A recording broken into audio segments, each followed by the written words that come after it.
علیکم، خوش رہیے، آباد رہیے، دل کے افسانے میں نصیب سٹوری لے کر ہم حاضر ہوئے ہیں۔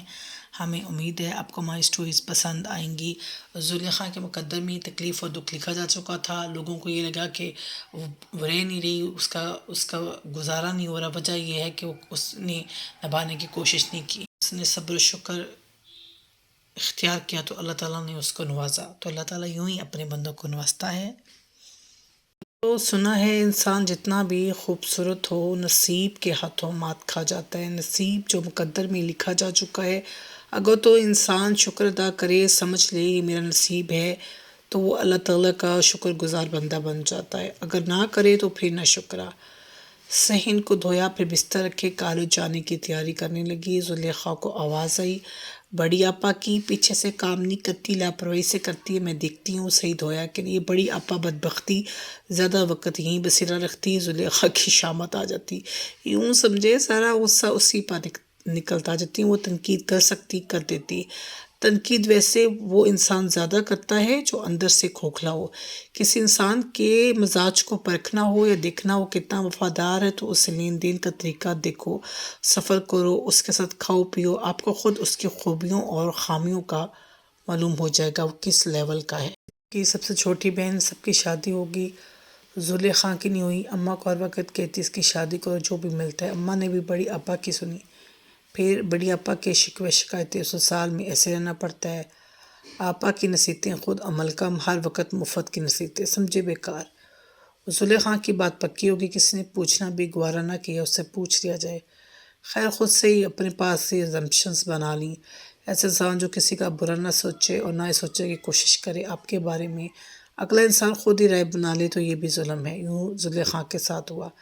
نکاح ہوا تو اس کے گھر ہی بڑی آپا نے شاپنگ کی، ویسی ہی کچھ پیسے خود لے لیے، کچھ اس کے حصے میں، پھر وہ لالچی قرار پائی۔ اتنا دیا شکر ادا نہیں کیا۔ ایک زلیخا سوچتی رہی کہ شکر کا مجھے معلوم نہیں یا انہیں معلوم نہیں۔ اب ایسے ہی کوئی انسان سوچتا رہے دوسرا انسان دوسری ہے، اصل میں وہ خود دو۔ 2 دن بعد وہ بولا، نکمی عورت، تمہیں کوئی کام نہیں آتا، تجھے کوئی کام تو ڈھنگ سے نہیں آتا، کھانا بھی اچھا نہیں بناتی۔ یہاں بھی وہی ہوا جو پیچھے سے سہ کر آئی، کرٹیسزم، تنقید۔ جو انسان تنقید سننے کی ہمت رکھتا ہے آگے جا کر کوئی الگ کام ہی کرے گا۔ تنقید سہنا دنیا کا مشکل کام ہے بھائی، آپ حق پر بھی ہوں تو اس کو ایسا ہی لگا۔ سیدھے راستے پر چلنا، پھر اس کے راستے میں رکاوٹیں آ جانا، اس نیچرل۔ پھر اس بندے کا دیکھنا کہ وہ عاجز ہے یا تکبر کرنے والا۔ اسے محسوس ہوا ساجد ہر وقت چیخ و پکاری، بیسکلی انسان کے اندر اپنی شر کی بھرا ہوتا ہے، جس کی وجہ سے دوسروں کو بلیم کرتا ہے، اس کے مزاج میں ہوتا ہے۔ اس میں بھی ملزم زلیخا ہی ٹھہری۔ اس کو شوق کو راضی نہیں کرنا آیا، اس کی خدمت کرتی، پھر جی ہاں بنو سنگار نہیں کیا۔ خیر اللہ نے شکل و صورت اچھی دی، اور نہ بھی کچھ کرتی تو حسین لگتی۔ اب یہاں بھی اس کے حسن پر تنقید۔ اب اسے تو معلوم ہو گیا بھئی اس کے نصیب میں لکھا جا چکا ہے، وہ صبر و شکر سے رہ رہی ہے، شکوہ بھی نہ کرتی۔ خیر ارد گرد کے لوگ جو ہے نا ظالم، سانس بھی نہیں لینے دیتے بھائی، ہٹنے کی کوشش کرتے، زخمی کے منہ میں پانی ڈالنے کی بجائے کچھ اور ڈال دیں، دیکھو اچھی دی، اس کا کیا حال ہونا ہے۔ وہی ہوا، یوں بری بنتی گئی، آخر میں مزید بری بن گئی۔ یوں اس نے طلاق دے کر بات ختم کی، اولاد نہیں دے سکتی تو میں کیوں رکھوں۔ وہ خطا وار ہوئی، کسی نے یہ نہ سوچنے کی کوشش کی، درد تکلیف اس کے مقدر میں ہی لکھی جا چکی ہے۔ زلیخا نے یہ درد صبر سے برداشت کیا، نہ شور مچایا نہ شکوہ۔ اس کے گھر والے سب کہتے رہے، صبر و شکر سے کام نہیں لیا، الٹا اس میں مجرم قرار پائی۔ مسئلہ اس میں نہیں ساجد میں ہوتا ہے۔ ویسے بھی دیر یا جلدی رب کی طرف سے، کسی کو جلدی مل جانا، کسی کو دیر سے۔ میرا بندہ شکر گزار بنتا ہے یا نہ شکرا۔ یہ دوبارہ اپنے والدین کے گھر آ گئی تو بڑی آپا اس کا نکاح کرنے کا سوچتی ہیں، یہ کروں یعنی یوں ایک رشتہ نکاح ہوا، کچھ عرصہ گزرا، وہاں بھی بات نہ بنی، مجرم قرار دے دیا، کم چور ہے، سست ہے، ویسے معذرت کے ساتھ خود آوارہ ہوتا ہے۔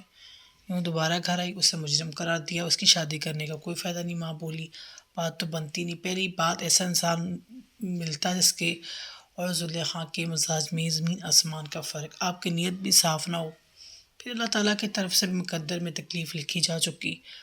تو زلیخا نے اپنے ارد گرد خود غرض مطلب پرست انسان دیکھے، آپ سیدھے راستے پر ہوں، اللہ تعالیٰ سے محبت بھی ہو، آپ کا دل صاف ہوتا ہے، پھر آپ کو ہر شے کلیئر واضح نظر آتی ہے۔ یہ زلیخا نے محسوس کیا، وقت گزرا تو اس نے شعر و شاعری شروع کر دی، دنیا اس کی شاعری کو سراہنے لگی، مینس پسند کرنے لگی۔ اسے فون آیا ایک ڈاکٹر کا UK سے، I want to marry you. Zulekha نے جب یہ سنا تو حیران رہی، جب آپ کو معلوم ہو دروازے بند ہو مگر جب اوپر والا چاہے تو کھول دیتا ہے۔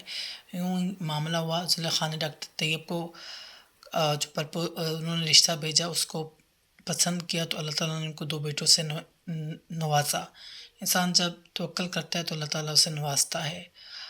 خوش رہیے، آباد رہیے، نئی کہانی کے ساتھ حاضر ہوں گے۔ رابیل کے چینل کو سبسکرائب کرنا مت بھولیے۔ اللہ حافظ۔